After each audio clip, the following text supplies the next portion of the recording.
안녕하세요. 직장인으로 생활하면서 가장 고민이었던 게 내 집 마련입니다. 돈을 모아서 집을 매매하자니 너무 큰 금액이 필요하고 어떻게 하면 적당한 가격에 번듯한 아파트에 들어가서 살 수 있을까? 오랫동안 고민했습니다. 결국에는 임대 아파트밖에 방법이 없었는데 그나마 저렴한 값으로 거의 10년 가까이 살 수 있었으니까 합리적이라고 생각해서 임대 아파트로 선택을 했습니다. 완전히 마음에 든다고 하기에는 뭔가 부족하긴 하지만 신나게 가구도 다 맞추고 그때부터 8년간 임대 아파트 생활이 시작됐죠. 임대 아파트라서 그런지 시세 차익을 노리거나 브랜드 아파트에 사는 것처럼 자부심이 느껴지지는 않았지만 그래도 나름대로 집 걱정 없이 참 오랫동안 안정적인 마음으로 살 수 있었습니다. 이렇게 살다가 이제야 좀 더 좋은 곳에 전세로 이사를 했습니다. 오랜만에 새로운 가구들도 사고 비록 전세이긴 하지만 이렇게 깔끔한 곳으로 들어오게 되니까 기분이 정말 새롭더군요. 새로운 집으로 이사 간다는 설렘은 어릴 때나 어른이 됐을 때나 다를 게 없습니다. 늘 행복한 두근거림이죠. 하지만 이사 간 이후에 정말 말도 안 되는 실수를 해버리고 말았는데 그 때문에 생겼던 일에 대해서 좀 말씀을 드릴까 합니다. 실수를 하긴 했지만 그 덕분에 지금은 정말 행복한 경험을 마음껏 누리고 살고 있긴 합니다만 세상 살면서 이런 경험을 누구나 할 수 있는 건 아닌 것 같아서 이렇게 사연을 보내보네요. 아무래도 8년간 같은 곳에서 살다 보니까 엘리베이터를 탈 때도 계속 제가 살았던 6층을 누르고 납니다. 지금은 집이 11층인데 6층 601호에 너무 적응되어 버린 것이었죠. 그래서 6층을 눌러놓고 내려서 601호로 걸어가다가 화들짝 놀라서 다시 엘리베이터에 타고 납니다. 엘리베이터 탈 때마다 이런 실수를 많이 하니까 어느 순간부터는 엘리베이터 탈 때에도 정신을 바짝 차리고 타는 습관이 생겼어요. 조금만 멍하게 있으면 본능적으로 6층을 눌러서 내려버리니까 말이죠. 실제로 염려했던 일이 일어난 적이 있었는데 한 번은 퇴근하고 친구들과 한잔하고 약간 술에 취해서 집에 가는 길에 아무 생각 없이 엘리베이터를 닫고 저희 집 문 앞에서 비밀번호를 누르는데 문이 안 열리더라고요. 왜 이게 안 열리나 계속 두리뭉실하고 있었는데 호수를 확인해 보니까 습관처럼 예전에 살던 601호를 찾아가서 비밀번호를 누르고 있었더라고요. 제대로 실수를 했다면서 스스로를 자책하고 돌아가려고 발걸음을 옮기려던 찰나에 갑자기 601호의 문이 열리더라고요.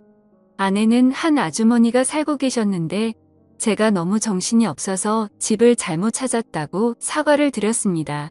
이사 온 지 얼마 안 돼서 아직까지 적응이 안 됐다면서 얼거머리니까 괜찮다면서 오히려 반갑게 인사를 해주시더군요. 원래 이사하면 그런 거에 적응하는 게 오래 걸린다면서 같은 아파트 주민이니까 종종 뵙자고 하면서 아주머니께서는 들어가셨습니다. 문이 닫히고 저는 얼굴이 화끈거리고 부끄러워서 술이 다 깨버리더군요. 그래서 편의점으로 가서 맥주나 몇 캔 더 사와서 방에서 마시다가 잠에 들었습니다. 다음 날부터는 정신 똑바로 차리고 다니자고 생각을 했고 이후에도 층수를 잘못 누르기는 했지만 금방 정신 차리고 저희 집을 잘 찾아가곤 했습니다. 근데 역시나 사람이 술을 많이 마시니까 판단이 흐려지더라고요. 회사에서 어마어마한 금액의 수주를 한 건 따는 게 있는데 그게 저희 팀에서 이뤄낸 거라서 상무님이 카드를 주셨거든요. 보통 상무님이 이렇게 카드를 주시면 그날은 최소 100만 원은 써야 하는 날입니다. 좀 눈치 안 보고 쓴다고 생각하면 200만 원을 넘게 결제해도 아무런 문제가 되지 않는 무적의 카드거든요. 우리 팀은 그날 저녁에 소고기부터 시작해서 일식 요리까지 아주 정신없이 제대로 즐겼습니다. 그동안 일하느라 힘들었는데 소고기에 양주까지 한 잔하니 그동안 힘들었던 게 싹 풀리더라고요. 게다가 고급 참치 요리까지 곁들여서 비싼 술을 마시니까 이 맛에 회사 다니는구나 싶었습니다. 3차로 노래방을 가서 신나게 노래를 부르면서 맥주도 한 잔씩 했는데 매일 야근을 하면서 지친 몸을 이끌고 술을 마셔서 그런지 술이 평소보다 빨리 취하긴 하더라고요. 내일이 주말이라 다들 아침까지 달리자고 난리였지만 더 이상 술을 마셨다가는 큰일 날 것 같아서 도저히 못 먹겠다고 얘기를 하고 빠져나왔습니다. 집으로 돌아가는 길에 어찌나 속에서 무언가 부글부글 끓던지 전봇대를 부여잡고 한참 동안이나 씨름을 하기도 했죠. 뿌듯하기도 하고 회사 다니는 게 참 힘들다고 느껴지기도 하고 참 여러 가지 생각이 나더라고요. 인생 사는 게 참 쉽지 않다. 이렇게 큰 계약을 따냈는데도 상무님 카드로 맛있는 거 먹는 게 전부라서 허무하다 뭐 그런 생각들이 났습니다. 그러고는 한참 동안이나 전봇대에 파전을 만들어 놓고 머리를 박고 있었습니다. 그렇게 집으로 들어갔는데 다음날 아침이 되니까 숙취가 몰려오고 갈증이 너무 심해서 눈을 떴어요. 다행히 주말이라서 출근할 필요가 없었기 때문에 충분히 잔 것 같은데 머리가 너무 아픈 것 같습니다. 눈이 잘 떠지지 않았는데 눈을 비비고 간신히 일어나니까 뭔가 주변이 이상했습니다. 주위를 둘러보는데 제 방이 아니었어요. 지금 이게 무슨 상황인가 여기는 어딘가 생각하고 있던 찰나 방문이 열렸고 제 눈앞에 보이는 건 다름 아닌 601호 아주머니였습니다. 11층에 있는 저희 집으로 안 가고 또 6층으로 와버린 것 같습니다. 순간적으로 너무 당황하고 놀라서 아무런 말도 안 나오더라고요. 아주머니는 의미심장한 표정으로 일단 나와서 시원한 김치찌개나 좀 먹으라는 말을 했고 속이 쓰리기도 하고 맛있는 김치찌개 냄새에 저도 모르게 주방으로 따라 나갔습니다. 식탁을 보니 맛있는 집밥이 한 상 차려져 있더라고요.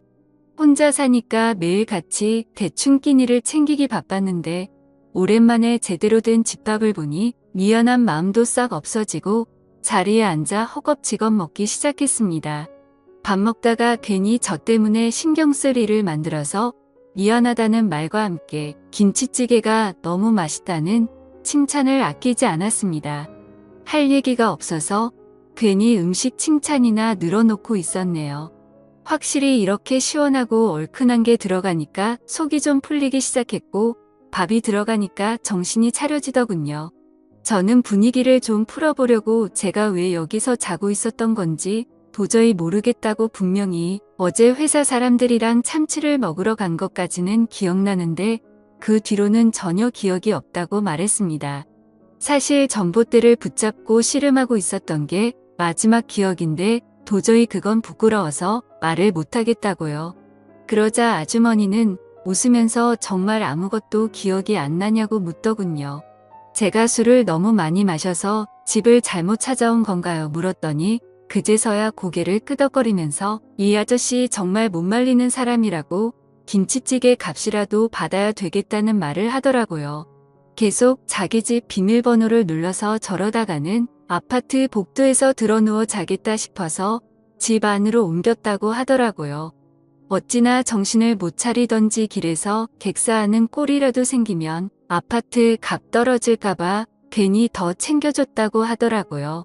아주머니는 외모도 고우신데 말씀하시는 것도 재밌다고 연신 칭찬을 쏟아부었습니다. 이렇게라도 하지 않으면 도저히 눈치가 보이고 미안해서 견딜 수가 없었거든요. 그러면서 은근슬쩍 어제 일 정말 하나도 기억 안 나나 보다라는 말을 의미심장하게 아쉽다고 말을 했고 자기 남편이 운수업 쪽으로 일해서 집에 잘 안 들어오는데 그동안 자기가 외로웠다는 말을 시작하더라고요.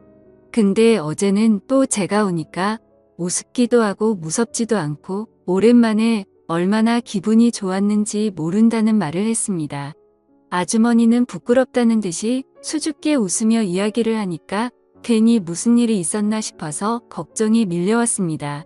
저는 아무 기억이 나질 않아서 너무 답답했고 큰 실수를 저지른 것 같아서 미안하다고 사과를 했습니다. 그러자 아주머니는 절대 미안할 거 없다면서 자신은 정말 좋았다면서 자기는 그 실수가 너무 반가웠다는 말을 하더라고요. 안 그래도 혼자 사는 것 같아서 기분이 울적하던 참이었는데 종종 와서 밥도 먹고 같이 놀고 가라고 그러라면서 자기도 혼자서 밥 챙겨 먹기 심심하고 외롭다는 말을 했습니다. 당장 아주머니 앞에서는 그냥 알겠다고 대답했지만 앞으로 절대 이런 일을 저지르면 안 되겠다는 생각을 하고는 짐을 챙겨 쏜살같이 나와서 저희 집으로 올라갔습니다. 며칠 뒤 쓰레기를 버리러 갈 때 아랫집 아주머니를 분리수거하는 곳에서 마주쳤는데 어쩜 그날 이후로 얼굴 한번 보기가 힘드냐고 이렇게 본 김에 자기 집에서 밥이나 먹자고 하더라고요. 저는 별로 내키지는 않았지만 저번 일이 미안하기도 했고 먼저 제안을 주신 거니까 알겠다고 말하면서 집으로 가서 밥을 먹었습니다. 음식 차리기는 귀찮고 그냥 배달로 초밥이나 시켜 먹자면서 밥을 먹고 소파에 앉아서 커피까지 한잔했습니다. 그러다가 갑자기 아주머니가 저번에 있었던 일은 아직까지 기억이 안 나냐고 하길래 저는 잘 안 난다고 대답했고 갑자기 아주머니의 눈빛이 돌변했습니다. 솔직히 저도 마다할 건 없었죠. 동안의 외모의 얼굴도 예쁘고 내심 설레기까지 했거든요. 그래서 결국 그날 또 다시 실수를 하게 되어버렸습니다. 하지만 앞으로는 이런 일이 생기면 자리를 피해야겠다는 느낌은 확실하게 생기더라고요. 괜히 이렇게 한두 번 아주머니랑 사고치기 시작하면 나중에는 계속 이런 일이 벌어질 것 같다는 느낌이 왔거든요. 하지만 제 생각과는 다르게 그 뒤로도 아주머니가 초대해서 갈비찜도 먹고 된장찌개도 먹고 행복한 시간을 보내고 그랬습니다. 하지만 엄연하게 이 아주머니는 남편이 있는 상황이었고 선을 좀 그어야겠다는 생각도 계속해서 들더라고요. 계속 이런 만남을 유지할 수는 없는 노릇이고 저도 적당히 맞춰주다가 저도 어여쁜 여자를 만나서 정상적인 만남을 가져야 하니까 조금씩 거리를 둘 생각입니다. 제 판단이 현명한 거겠죠? 오늘 준비한 사연은 여기까지입니다. 이야기 재밌게 들으셨다면 좋아요 한 번씩 부탁드리고요. 오늘도 좋은 하루 되세요.